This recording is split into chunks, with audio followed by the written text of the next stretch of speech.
सर्वसामान्यांना मोठा दिलासा मिळणार आहे। खरं तर केंद्र सरकारने गुरुवारी भारताला खाद्यतेलांमध्ये स्वावलंबी बनवण्यासाठी 10,103 कोटी रुपयांच्या खाद्यतेल तेलबियांच्या राष्ट्रीय मिशनला मान्यता दिली आहे। पंतप्रधान नरेंद्र मोदी यांच्या अध्यक्षतेखाली गुरुवारी झालेल्या मंत्रिमंडळाच्या बैठकीत हा निर्णय घेण्यात आला।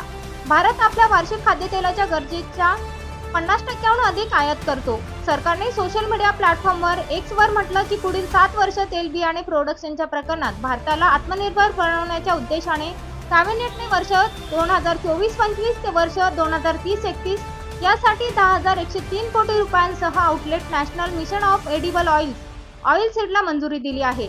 सरकारने म्हटलं की मिशनचं लक्ष्य वर्ष 2022-23 च्या प्राथमिक तेलबियाणे प्रोडक्शन 3.9 कोटी टनने वाढवून 2030-31 पर्यंत 6.97 कोटी टन करणार आहे।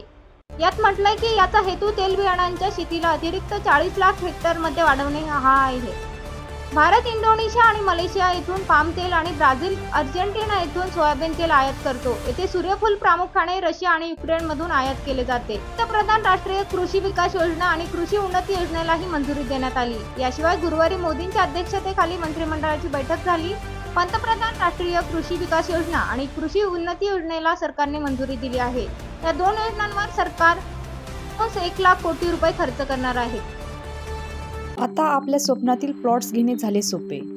रायकरमाळा धायरी येथे हिरा पार्क येथे 1, 2 आणि 3 गुंठ्यांचे बंगलो प्लॉट्स, सर्व सोयी सुविधायुक्त, रोख खरेदीवर आकर्षक सूट। अधिक माहितीसाठी संपर्क करा